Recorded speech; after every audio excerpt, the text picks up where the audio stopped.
And the two people I think that were identified in the presser report to Attorney General Bondi. The executive order makes clear that all requests for MPD services, the president delegates to Attorney General Bondi. I don't recall the names. Yes. That's a question for the Attorney General, I think. Yep. Mayor, to what extent are you planning to cooperate in this new framework, or is the city planning anything to prevent this from happening, including any school acts? Well, I think all legal, I think you probably saw the Attorney General for the district, Brian Schwab's a statement about reviewing all legal matters, and I think those matters are under review. The plain language, however, of the Home Rule Charter indicates that there is a declared emergency. It allows the president, it authorizes the president to make those requests. And it says the mayor shall comply with those requests. So, yeah. Marielle with DC News Now. Are there any concerns that, with this rhetoric that we have MPD, the National Guard, possibly other law enforcement agencies on the ground, that there will be confusion about who is in charge, who these officers answer to, and how people should respond if approached by any of these? Well, we should note, and we have been advised, and we will continue to make this clear that this is needed in our city, that all law enforcement be identifiable by a uniform, a badge, a jacket, so that people know that they are law enforcement. And the chief, in her coordination with the kind of the command on the federal side, will make clear kind of how the protocols for response. And if there's any additional information we need to get out to the public, we will. But the main point is this: everybody should follow the law, the police and the community. And that's the case now. It was the case last week, and it was the case the week before that. So nothing has changed about that. Yeah. Lionel Donovan, WUSA. Would you be able to respond to the statement that came out from the DC Police Union? They come out with a statement saying that they stand with the president, and that they have also said that crime is spiraling out of control. They're also calling for the president to go even further and repeal some of the legislation that DC Council passed in 2020. I'm afraid I haven't seen that statement yet, so I don't want to comment on it. We have, worked very closely with the DC Police Union. Some issues they've advanced, I've totally agree with. Others I haven't. One thing that we are squarely supportive of is making sure that our department can recruit more officers and get to a number that I think we need. We've worked cooperatively with them on recruitment and retention activities, on some other changes to the law that were very objectionable to the union and our members, and we will continue to do that. Yeah. Peace and blessings. So, in what way, if any, does this change your strategy in terms of your relationship with the president? You've been pretty cooperative, pretty diplomatic, but he's saying one thing about crime, you're stating facts, and he's still infringing on your role as mayor. So, as far as your relationship and your strategy, what do you intend to do as far as, engaging with them? Well, we engage with all officials that impact the district, and that includes the president. So I don't expect that would change from our part. But as far as, now, if I may follow up. Sure. Are you going to go what some might consider a bit harder and pushing back against what he's trying to do? Will your tenor change or intensify? My tenor will be appropriate for what I think is important for the district. And what's important for the district is that we can take care of our citizens. And if people are concerned about a president's ability to to have the MPD police department be responsive to the Department of Justice. The time to address that is when we're talking about statehood for DC. If people are concerned about the president being able to move the National Guard into our city, the time to do that would have been when the Congress had a bill that it could have given control of the DC National Guard to DC. So there are things that when a city is not a state and not fully autonomous and doesn't have senators, that the federal government can do. Yeah. Mayor, Jim Kuznier from the Boston Globe. Yeah. Just to follow on his question, you at times in President Trump's first term were more confrontation with him, especially in 2020. You're trying to be more cooperative this time. Any second thoughts about that approach? Are you planning any sort of defiance, symbolic or whatever, in light of this? Well, I would refer you to the law. Home Rule Charter, he referred to it. I would refer you to the executive order. And so everything that we have said maintains my authority given by the Home Rule Charter. Yeah. Josh Chapin, Channel 7. I just want to be clear also that this ramp up, this emergency we're talking about is a brief period. A 30-day period, am I right? The charter gives him the ability to do it for 30 days, yes.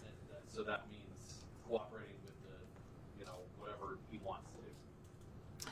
Well, it means that we follow the law, and that the MPD follows the law as well as all of the federal officials who are here. It's also important and we will do this in our communications with them, understand like what they're looking to see. So the fact that we have more law enforcement and presence in neighborhoods, that could not, that may be positive if people are, if it's a positive action. So that's what the executive order says. Yeah, Mark. A couple quick questions. One, do you know, will the National Guard be armed? I don't know. And then, what if the Attorney General directs the Chief of Police to redirect sources to do something that you and the Chief disagree with? For instance, redirect resources from east of the river to the federal enclave or something like that. Will you comply with, you say you're going to follow the law, you say you want to be cooperative. What if you get a directive from the White House or the Attorney General that you just steadfastly don't agree with and think it's the wrong move and would jeopardize public safety in other neighborhoods? Will you comply? I don't have any reason to think that at this point, Mark, so I don't want to speculate about that. The executive order, as is the Home Rule Charter, is pretty clear that the directives have to be, the requests have to be related to federal purposes. And then can I ask, the President threatened to use not just the National Guard, but military, to bring the United States military, federal troops into the District of Columbia if needed. Can you respond to that threat? I mean, we're in uncharted waters already. A lot of people are seeing this as the first step in an assault on home rule, which the president has threatened. He's been making these threats since last year, and now he's carrying through with them. There's no reason to believe he won't go further. What do you say to the president about his threats to bring the military, not just the National Guard, but the military? We don't, and I think I speak for all Americans, we don't believe it's legal to use the American military against American citizens on American soil. I'm not a lawyer, and but I think that's a fairly widely held fact. And so, but we've seen them move, I think, the active military into California. So it's a question. We've seen active military on the borders of DC some years ago, and we don't believe that our military should be used against American citizens. Yes? Mayor Bowser, can you talk a little bit about the communication that you did receive before this morning? Did you know what this announcement was going to be before today? And can you just talk about the communication writ large before today? And secondarily, what do you say to DC residents who wanted to hear more from you, specifically in the last 5 days, being forthright, speaking to press and media? Can you just talk DC about residents know I'm forthright. That's not a question. DC residents know that, and this press corps should know I speak to you all the time. So you should know that as well. And your question was, when I did not know that the request of MPD would be made. I believed that they would announce that they were going to call up the National Guard. I had one brief phone call related to the National Guard issue over the weekend. Mayor? Yes. Can you identify yourself? Brian Topper, CNN. Okay. Can you tell us what your main challenges are going to be? Chief Smith and the DC Police working with federal officials, and are you concerned that any federal official overseeing the DC Police Department is not going to know the city as well as Chief Smith and your officers? Chief Smith oversees the MPD, and all of the requests and coordination for the federal request. I don't really have a doubt that that is going to, among those officials who are law enforcement officials who have experience working together, I don't have a big concern about that communication and coordination happening. Who hasn't yet? Hi, Emma Huber with the Washington Post. During the news conference this morning, President Trump spoke about how he wanted to empower DC police to hit back harder.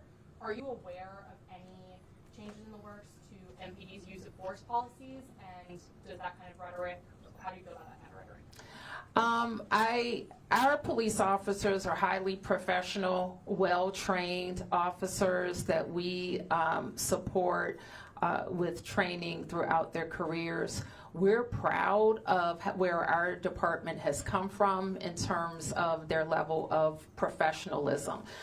So they're trained in constitutional policing, and that is our expectation. Yes. Hold on, you've asked a question, one more. Owen Hayes, NBC News, just to follow up on that a bit. Yeah. So will they still be fully subject to local regulations when it comes to use of force, body cameras, while under federal control, MPD officers? MPD reports to the chief of police, and they are subject to DC and local laws as well as federal laws. And that'll continue even under this plan? Yes. Yes. Emiliana with News Nation. You said earlier that they did not tell you about this announcement before it happened today. Did the White House or the president bring up their concerns with crime before last week? The president talks about crime all the time. Specifically in D.C.? Yes. Have you not heard the president from the campaign trail? In every conversation I have with him, we're always briefing the president on our progress. In fact, my first meeting with him after he was elected the second time, we went over the crime trends. We went over how we're seeing decreases. So the president is read in on our efforts. Who has that? Yep, over here. Associated Press. A lot of this seems to be perceptions of what constitutes an emergency. The White House, the administration says there's an obvious emergency. Your administration, with numbers, the council says there is not an emergency here. How do you solve that? Is there an arbitration option? Where does it go from here? Because it feels like, do you agree that it comes down to what constitutes an emergency and what's next? Well, what I would point you to is the Home Rule Charter that gives the president the ability to determine the conditions of an emergency. Now, we could contest that, but the authority is pretty broad. And so, like, if you wanted to say the most outrageous thing, one might say, well, I won't say that. It could be something very small. Like, I'm not saying that that's what he's doing, but it could be. And if he deems it and he puts the meat around it and the argument around what he thinks is an emergency. When we think of emergencies, it usually involves surges in crime or crime that's not being responsive, or tools that we have that we can't use in the normal course.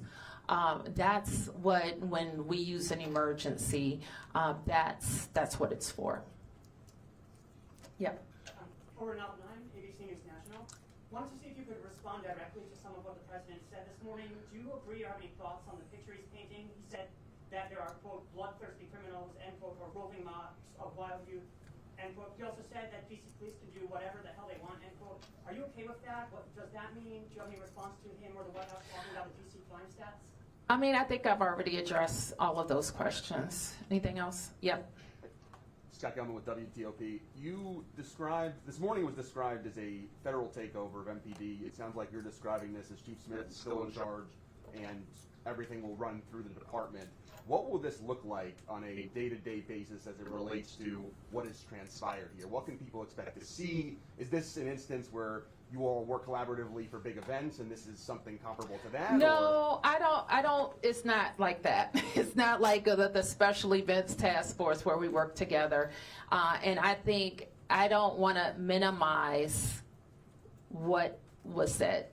And I don't want to minimize the intrusion on our autonomy because it is very different than working a special event. So that is not what we're trying to do. But I think the chief, and I'll turn to her in a second to talk to you about what she thinks is going to be most helpful to MPD. I want to believe I answered the question a little bit earlier, but I think what's helpful to us is that we come together and we look at data, we look at intelligence when it comes to crime across our city, violent crimes as well as property crimes. And so there are other things that the federal government is also very useful for, in supporting us, and that is, in the city, is warrants, right? The execution of warrants, the U.S. Marshals holds those. This will be an opportunity for us to come together and collaborate on being able to go out and execute warrants. As we think about over the past, came in 2 years ago, 5 years prior, we looked at some of our data where we saw an increase in violent crime in certain areas across our city. We designated those areas as a homicide reduction partnership plan with some of our federal officers. What we'll do in that space is we'll enhance that presence. The other thing is that most of you know we have a nightlife task force. U Street, we have a lot of tourists, residents, individuals who come into our city on a Thursday night, Friday night, or Saturday night and enjoy the nightlife culture. We will also be able to utilize that enhanced presence in and around that area and any other crime trends that we might see that will go forth. We have our drug-free zones where we also align our federal partners in those spaces as well as our juvenile curfew zones. May I just follow up quickly, Chief? So again, this morning it's being described as a federal takeover. You all are describing it as an opportunity to enhance the crime prevention strategies you have in place. What to the community who's confused about the discrepancies, where does it fall? Well, I just articulated to you where it falls. And what I mean by that is that with respect to the 2 federal partners who will be working alongside me, the operations and the administrative liaison, we have a meeting scheduled for today right after this meeting, and we will be able to create an operational plan for our city that will continue to keep our city safe. Chief Smith, I just have one question. You just broke the rule. Maybe somebody else haven't asked the question already. Okay, is that it? Okay, all right. I just have one question, because you Yes, sir. data a lot we've talked about. Mhm. The data has come from MPD Yep. saying that crime has been going down. However, this morning Trump did cite a report where a sergeant was accused of messing with the crime numbers. So would you be able to respond to some of what Trump said directly this morning? Well, I cannot respond to any internal investigations, and I think, as you know, we do not talk about personnel actions with regards to our personnel. Sam. A two-part question. For me? Yes. Okay. And this is in regards to the youth.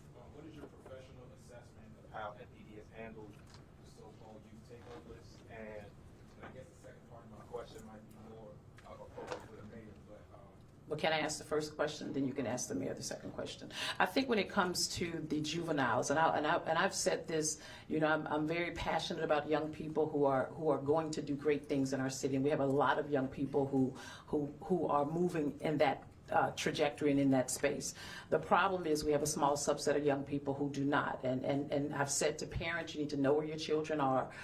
We've talked about this over and over again. The mayor has enacted an executive order so that I, as the chief, can designate juvenile curfew zones around our city so that we can still give young people the opportunity to be able to be in those spaces based on what the laws and the regulations state, but we won't allow the disruptive behavior. And we've seen that time and time again. We've looked at intelligence, we've looked at data. Sometimes we look at things that are on social media to help guide our decisions.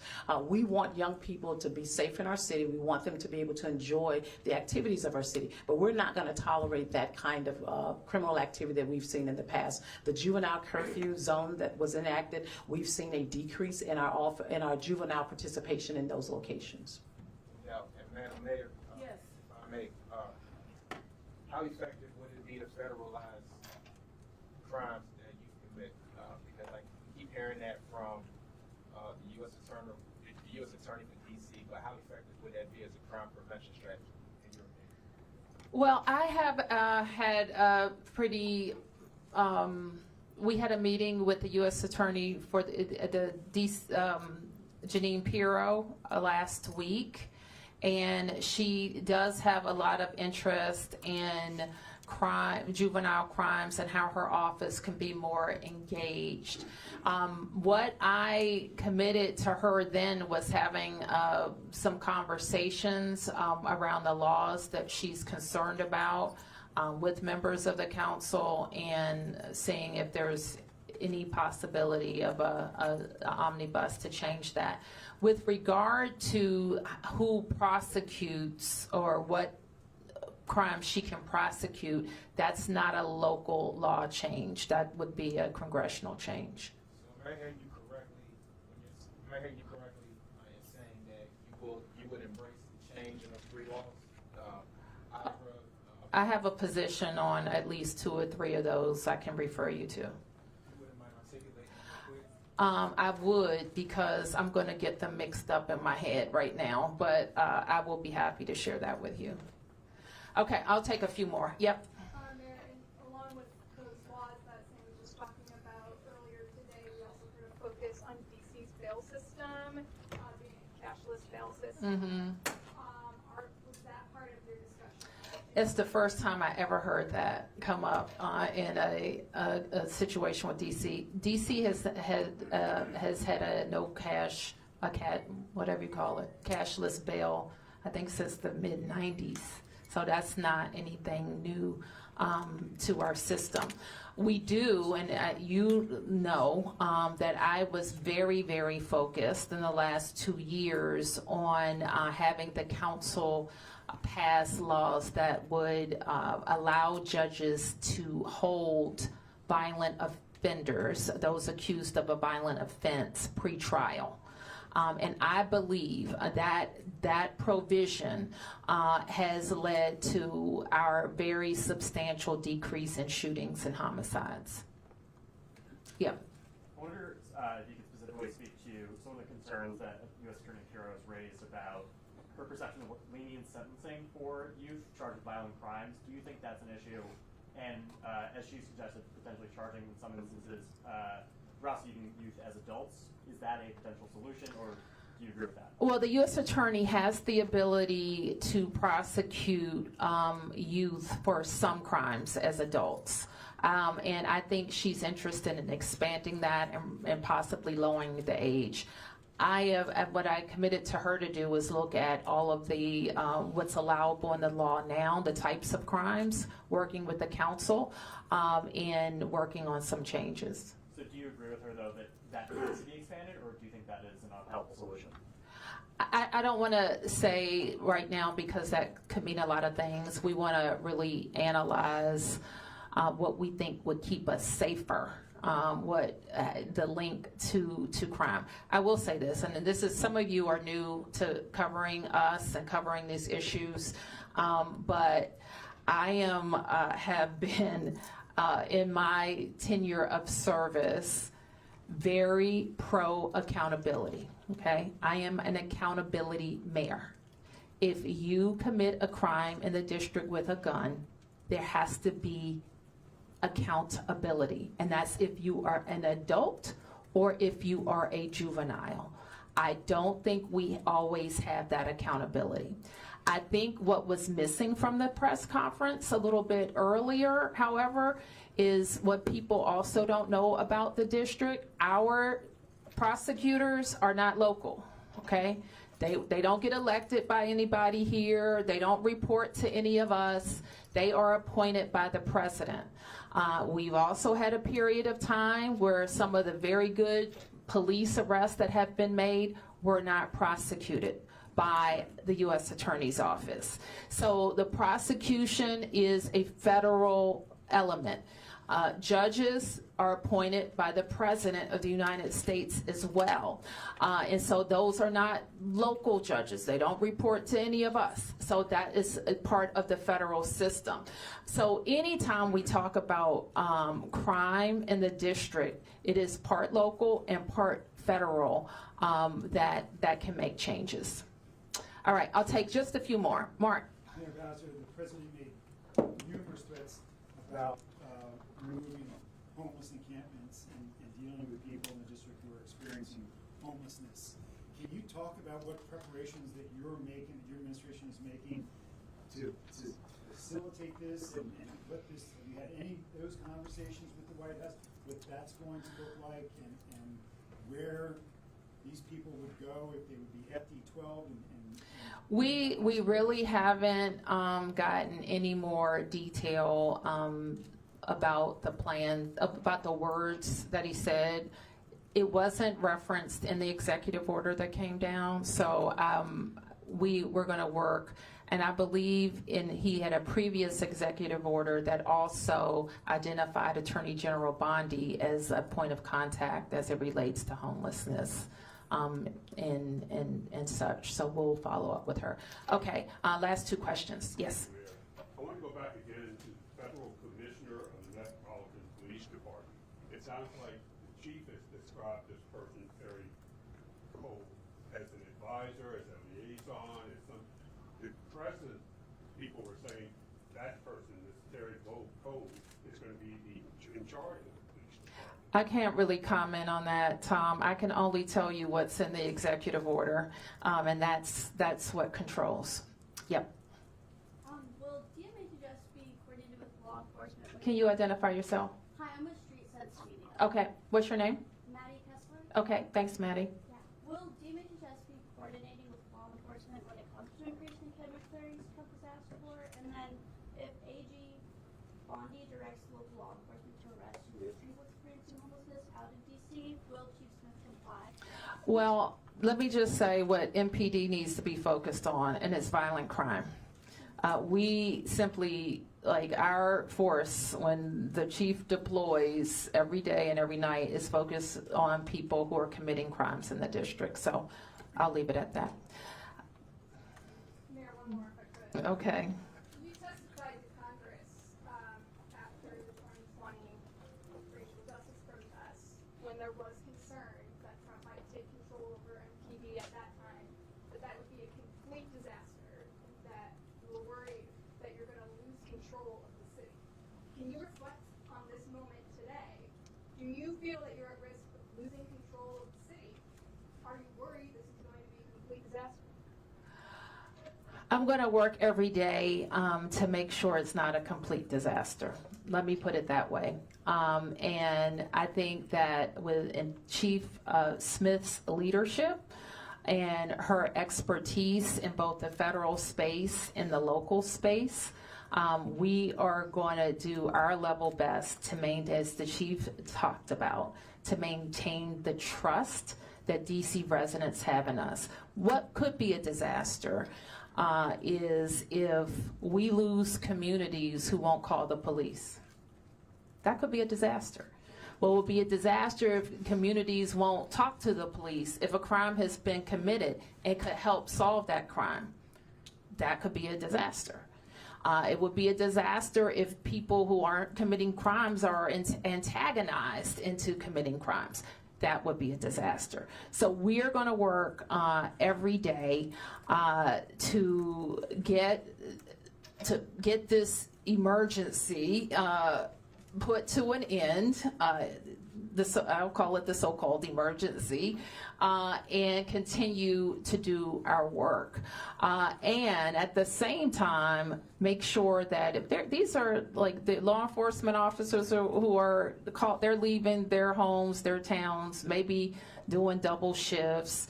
If our National Guard are deployed, they're leaving their primary mission to come. We don't want their time to be wasted. We want to be strategic and work with them. But I'll end by saying this. If we know the tools that are available to the district if we are experiencing a surge in crime, and I put them in place before. It includes curfews. I have asked the council to pass emergency legislation. I've asked the Congress for additional funds. We've done all of those things. So there's nobody here, and certainly nobody who works for me, who wants to tolerate any level of crime. And I know it's frustrating sometimes to hear if I say our crime numbers have gone down, yet you've been a victim of crime. It doesn't matter to you if crime has gone down, if you were a victim or you know someone who is a victim. So we understand that. We work every day to stop crime. Thank you, everybody.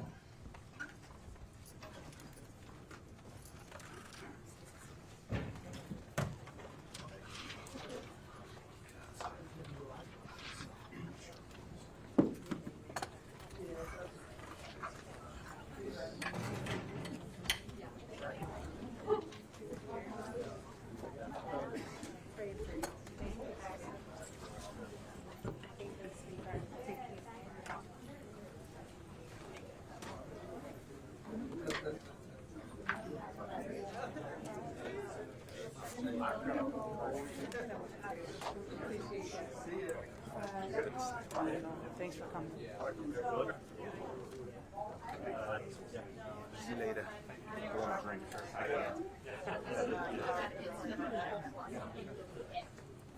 Their floor vending machine. Oh, it has? We'll circle up.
She was asked numerous times by several of us to kind of square that circle, and she really just kind of danced around that, talking about how the chief is going to be needed to take their counterparts in the federal government and the Attorney General's office to come up with a plan to maximize and utilize all these resources. That's not what we heard the president say this morning. It's not what we heard Pam Bondi say this morning. So there seems to be a real disconnect.